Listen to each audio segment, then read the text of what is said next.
with everything that happened, I guess, in the week, there's some clear people that stood out, and there's unfortunately some people that, should have sat down. And like, who do you guys have for your stars and your duds this week? Like, I got a few actually. Like, I'll even pull the trigger first. I honestly think that my stars are Michael Walker and Drake London for different reasons.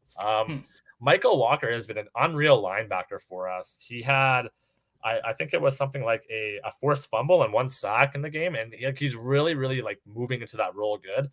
Our O line and our D line is subpar, and that's me being generous. Don't get me wrong, we got some components, but at the same time, to see somebody kind of fit into that role that we've drafted, and now he's doing well in his second year, like I can't hate that. And then Drake London is let's talk about this guy, because that is what a first overall pick, for wide receiver should be, and he's really living up to that role. Even when we drafted Calvin Ridley, I don't remember. I think it was 2018, 2019, I think, something around there. I should know this, but I don't. He put up numbers, but I see where Drake London is forecasting, and number one, he's overall like number one on the rookie boards, which is saying a lot too, which is shocking because I would give that to Jahan Dotson. Shout out to the Washington Commanders fan in here too, but yeah, Drake London, I think we're just seeing just the very, very top of, he's going to go further. He's going to go beyond. He's going to be unreal. I think he's going to produce a lot of touchdowns this year, regardless of how the Falcons are going to do. If we do decide to lose every game, you never know. But I love him. I'm not going to lie. I love him. So that's my stars. My duds is a little weird one. I'm giving it to Arthur Smith. I'm going to touch base on this. I'm not completely entirely sold on Arthur Smith right now. I'm kind of thinking that he might not be the answer. And it kind of ties into my second dud too with Kyle Pitts again for week 2. But, you saw what the guy could do, coming into the NFL. And I understand that he's being double targeted and everything like that. But like, why is he only getting like 19 yards? You know what I mean? Like, sure, you can kind of chalk that up to defense, and but every defense, it just doesn't really make sense, right? So are they scared to kind of give him a little bit more? Is it more so just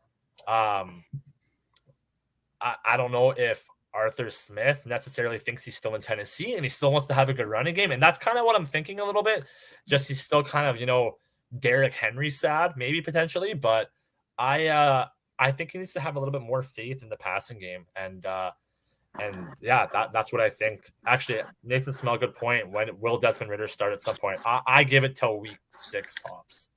I think that he's going to be in right away, because it kind of ties into sure, having faith in your developmental system, but at the same time, you got to know if you're going to draft a quarterback going into next year, especially with such a heavy quarterback pool, right?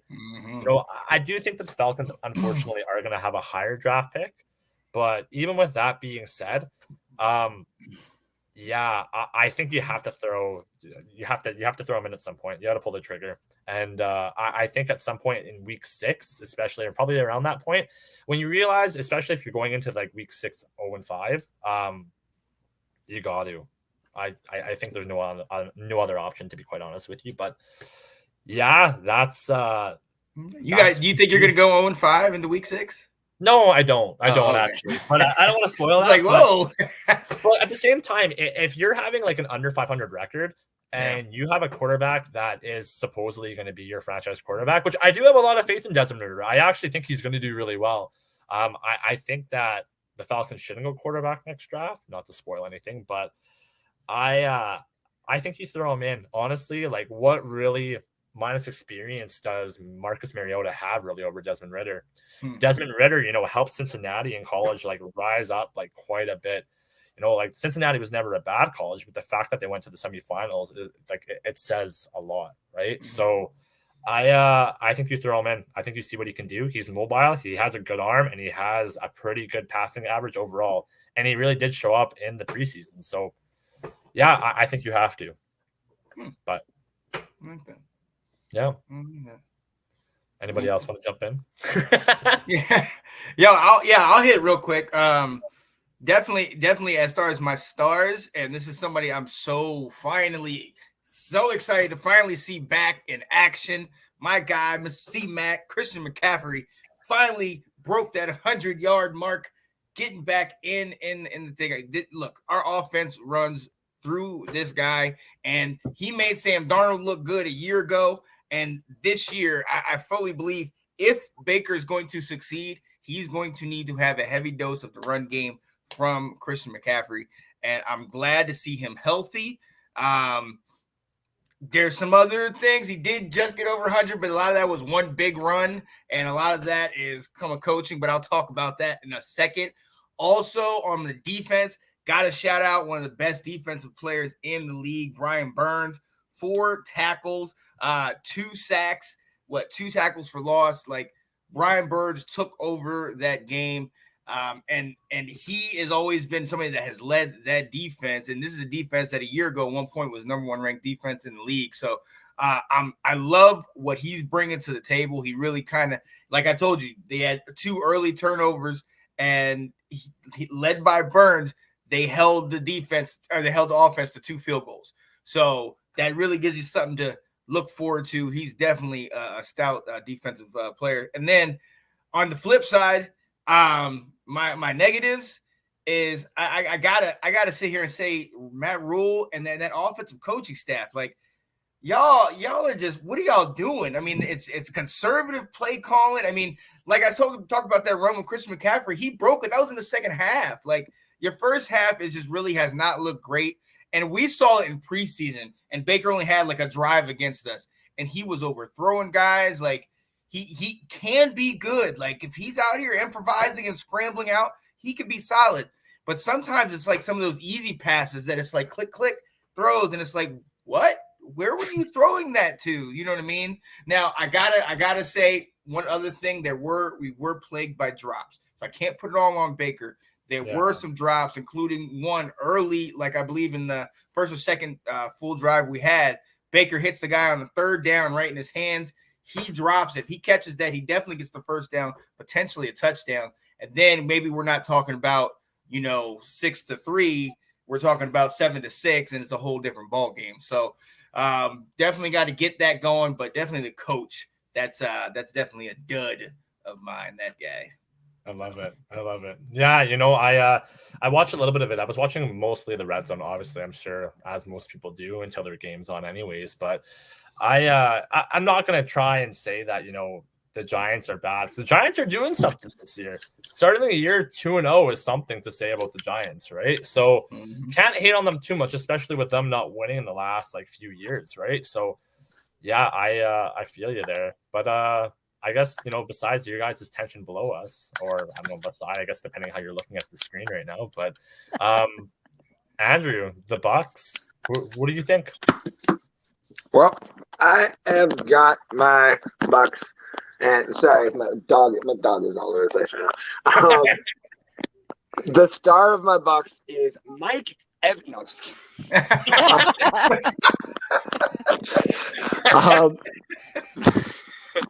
Sorry, I had to. No, the star of the Bucks is a guy that's going under the radar and is not getting no appreciation. He is in my opinion, he is the staple of this defense right now. And his dad really was the type of guy who did the same thing too. That's Antoine Winfield Jr. Ooh, nice.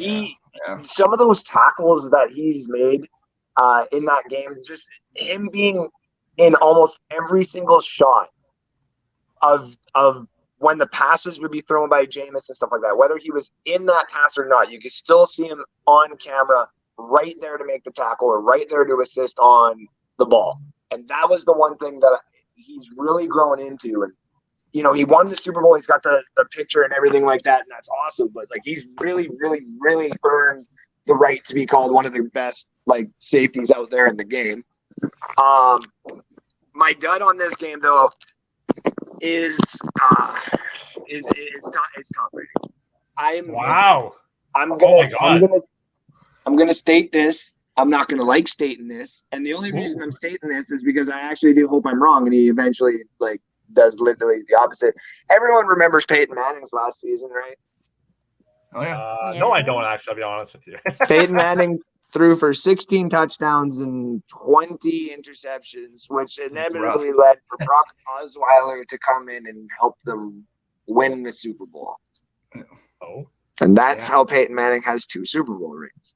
Mm-hmm. I don't want, if the Bucs were to put in, say, Blaine Gabbert or in Kyle Trask, we trust, please do not do that. If we were to decide to do something like that, like not pull him, obviously, but if he were to really start showing that the age is starting to become a major factor into this, I wouldn't be surprised that, if you go into game week 8, week 9, and he's only thrown 10 touchdowns, and he's got, say, like 8 or 9 picks, maybe even 6 or 7. Like the Buccaneers would probably look to do something, and I would probably assume to throw Gabbert in or to basically light the fire under his butt, or I don't know. But he can't have Tom Brady doing this, what he's had in the 2 games, if he's coming back for one more season. Like, we could have had a good draft, or we could have taken this whole draft and looked around at quarterback. We could have gone after free agents. We could have done many different things.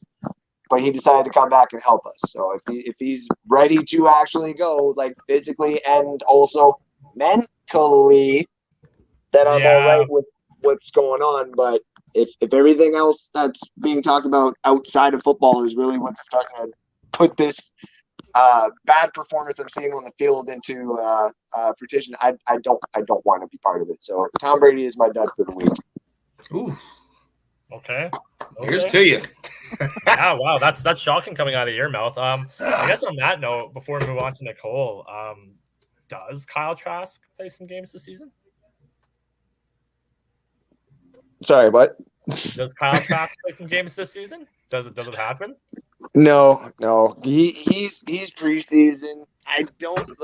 If he were to touch the field in regular season for any type of reps, I think our fan base would have a heyday, because he's a Florida Gator after all. So everybody would be, calling for either his head or saying he is the next coming up Tom Brady. So I don't see Kyle Trask coming in though. Just, I know he's a high pick, and I know Davis Mills only was like 2 or 3 picks after him or before him or whatever, but he's not ready to start in the NFL. I would put Blaine Gabbert in 1,000 times over Kyle Trask at this point.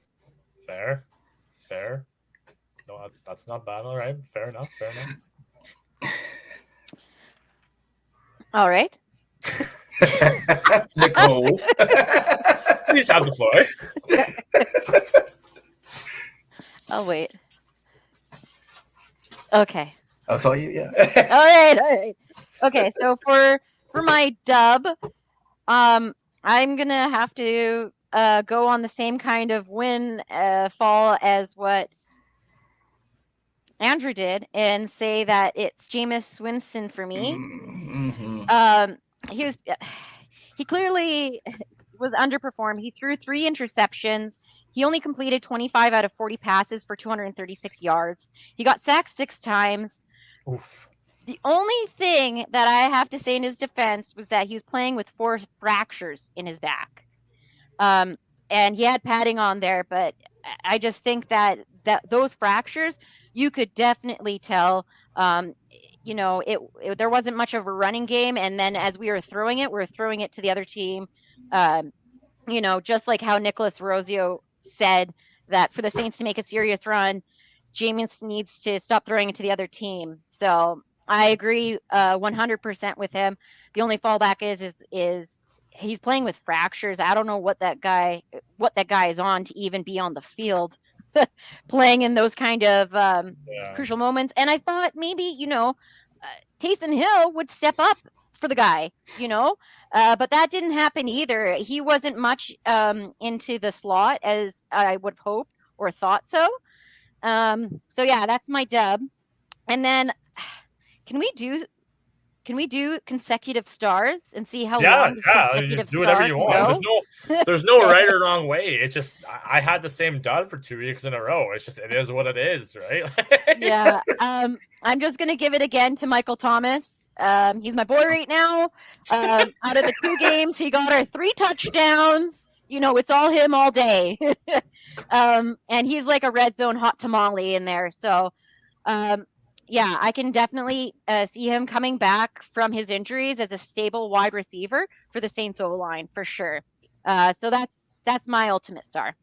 Fair. No, that's good. That's I definitely can agree with that. Thanks for watching. If you like that clip, be sure to check out the other great content from the Let's Talk Football community. And as always, please like, subscribe, and hit that notification bell so you'll be notified when more great content like this becomes available.